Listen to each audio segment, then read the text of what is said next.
আসসালামু আলাইকুম। আশা করি আপনারা সবাই ভালো আছেন। আমি আজকে আলোচনা করব প্রাথমিক বৃত্তি পরীক্ষা ২০২৫ বিষয় বিজ্ঞানের শূন্যস্থান পূরণ ও উত্তর এটা নিয়ে। গত ভিডিওতে আমি প্রথম অধ্যায়ের শূন্যস্থান সাজেশন নিয়ে আলোচনা করেছিলাম। আজকে মূলত আমি আলোচনা করব অধ্যায় ২ পরিবেশ দূষণ এটা নিয়ে। আমরা আলোচনায় চলে যাই। ১ নম্বর প্রশ্নটি হলো, মানুষের দৈনন্দিন কর্মকাণ্ডের ফলে পরিবেশের বেশিরভাগ ড্যাশ ঘটে। মানুষের দৈনন্দিন কর্মকাণ্ডের ফলে পরিবেশের বেশিরভাগ ড্যাশ ঘটে। কি ঘটে? দূষণ ঘটে। এখানে কিন্তু উত্তরটি হবে দূষণ। ঠিক আছে। নাম্বার ২, বায়ু, পানি, মাটি ও শব্দ দূষণকেই ড্যাশ দূষণ বলে। সবগুলো যদি দূষণ হয় তাহলে সেটাকে অবশ্যই বলবে পরিবেশ দূষণ, অর্থাৎ এই ড্যাশে হবে হচ্ছে পরিবেশ। ৩ নাম্বারটি হলো, পরিবেশ দূষণের অন্যতম প্রধান কারণ হলো শিল্পায়ন। তাহলে আমরা বলবো এখানে যে এই ড্যাশের উত্তরটি হবে হচ্ছে শিল্পায়ন, অর্থাৎ পরিবেশ দূষণের অন্যতম প্রধান কারণ হলো শিল্পায়ন। ওকে। নাম্বার ৪, পরিবেশ দূষণের প্রধান উৎস ড্যাশ জ্বালানির ব্যবহার।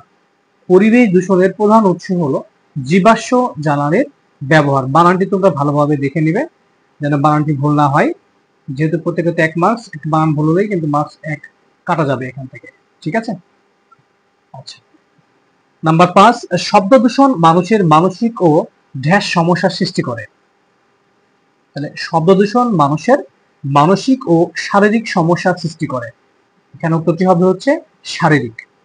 এই পর্যায়ে আমরা দেখে নেব নাম্বার ৬, শ্রবণ শক্তি হ্রাস অথবা কম হয় ড্যাশ দূষণের প্রভাবে। শব্দ দূষণ, অর্থাৎ এই ড্যাশে হবে হচ্ছে শব্দ। নাম্বার ৭, কারখানার ড্যাশ পানিতে ফেললে পানি দূষিত হয়। বর্জ্য, কারখানার বর্জ্য যদি পানিতে ফেলা হয় তাহলে পানি অবশ্যই দূষিত হয়। এবার আমরা দেখে নিব ৮ নম্বরটি, হর্ন বাজালে ড্যাশ দূষণ হয়। হর্ন বাজালে শব্দ দূষণ হয়। এবার দেখে নেব ৯ নম্বরটি। ৯ নম্বর প্রশ্নটি হলো, পানি দূষণের ফলে ড্যাশ খাদ্য শৃঙ্খলে ব্যাঘাত ঘটছে। জলজ, পানি দূষণের ফলে ড্যাশের উত্তরটি হবে তো জলজ খাদ্য শৃঙ্খলের ব্যাঘাত ঘটছে। নাম্বার ১০, কীটনাশক মাটির সাথে মিশে ড্যাশ দূষিত করে। কীটনাশক মাটির সাথে মিশে মাটি দূষিত করে। উত্তরটি হবে হচ্ছে মাটি। ১১ নম্বরটি হলো, পানি দূষণের ফলে অনেক জলজ ড্যাশ মারা যাচ্ছে। পানি দূষণের ফলে অনেক জলজ প্রাণী মারা যাচ্ছে, অর্থাৎ এই অপশনটিতে বা এই ড্যাশটিতে উত্তর হবে হচ্ছে প্রাণী। এবার দেখে নিব ১২ নম্বরটি, মাটি দূষণের ফলে জমির ড্যাশ নষ্ট হয়। মাটি দূষণের ফলে জমির উর্বরতা নষ্ট হয়। উত্তরটি হবে হচ্ছে উর্বরতা।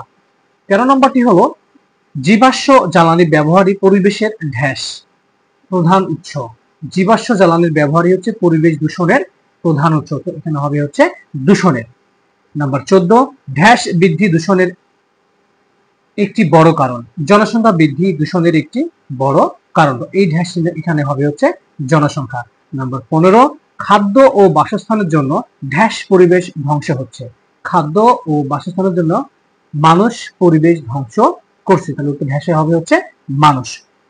এবারে আমরা সব শেষে দেখে নেব, সেটি হচ্ছে নাম্বার ১৬, পরিবেশ দূষণের অন্যতম প্রধান কারণ হলো ড্যাশ। পরিবেশ দূষণের অন্যতম প্রধান কারণ হচ্ছে শিল্পায়ন। এই মূলত ছিল আজকের দ্বিতীয় অধ্যায় নিয়ে শূন্যস্থান পূরণ এর উত্তর এবং সাজেশন ক্লাস। আর একটা কথা জানিয়ে রাখি, সেটি হলো এখানে যে শূন্যস্থান পূরণ গুলো আছে সেগুলো বিভিন্ন সালে আসা প্রাথমিক বৃত্তি পরীক্ষার প্রশ্ন। আজকের ক্লাসটি ঠিক এই পর্যন্তই। দেখা হবে আগামী ক্লাসে। আসসালামু আলাইকুম রহমতুল্লাহ।